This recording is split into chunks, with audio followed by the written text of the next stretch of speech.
Eusko Jaurlaritzako jarduera fisikoaren kirol zuzendaritzak eta Basque Team Fundazioak emakumenderen laguntzarekin zerbitzu berri bat jarri nahi dugu abian, kirol arloan gertatu daitezkeen hainbat gehiegikeriari aurre egiteko. Presentamos un servicio especializado de información y atención para casos de acoso y abuso sexual, así como para casos de acoso por razón de sexo en el ámbito deportivo. Uste dugu beharrezkoa den zerbitzu bat dela, eta helburua da lagungarria izatea kirol esparruan dabiltzan eta egoera benetan latzak jasotzen dituzten pertsonei.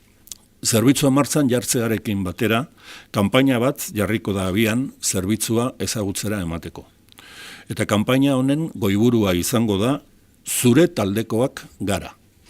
Y es importante que las víctimas de abusos en el deporte nos sientan a todos los miembros de la sociedad vasca como miembros de su equipo.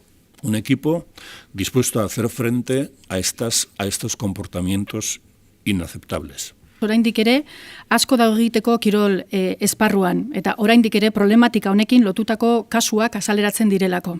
Este nuevo servicio, que se pone en marcha a partir de hoy, ofrecerá información y asesoramiento telefónicos, tanto vía llamada, así como WhatsApp, en el número 688-671000. Y también cabe la posibilidad de que la atención sea vía email en la dirección zuretaldekoakgara@euskadi.eus.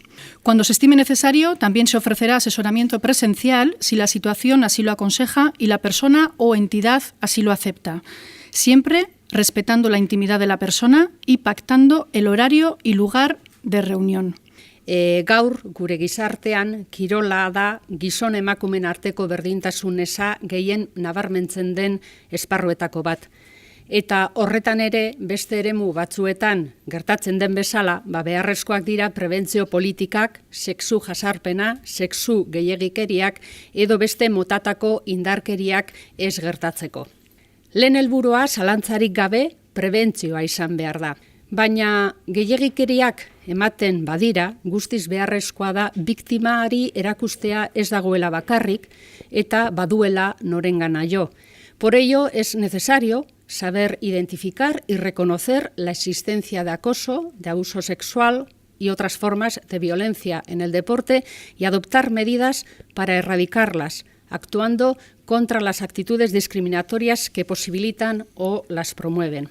Y sin más, me gustaría concluir señalando que el deporte constituye también un ejercicio de empoderamiento para las mujeres, que las mujeres puedan practicar deporte y puedan hacerlo en libertad, es también nuestra responsabilidad y una manera de avanzar en igualdad y, por tanto, de avanzar hacia una sociedad libre de violencia contra las mujeres. Creemos que nuestros y nuestras deportistas pueden ser referentes y por ello hemos realizado un vídeo, que os vamos a mostrar a continuación, donde algunos y algunas de nuestras becadas citan algunas de las situaciones que pueden ser constitutivas de abuso y acoso.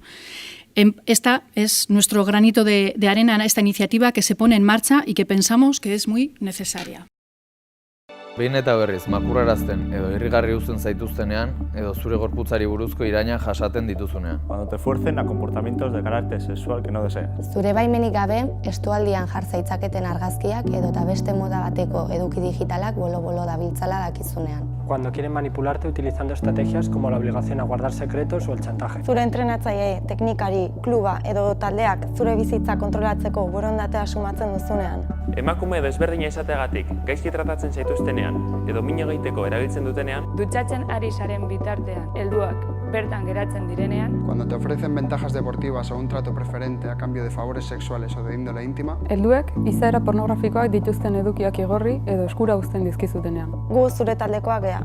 Llama o escribe al 688-671-000. Zure kirol esparruan horrelakoren bat gertatzen ari den susmoa baduzu, deitu edo idatzi 688-671-000 telefonora. Somos de tu equipo.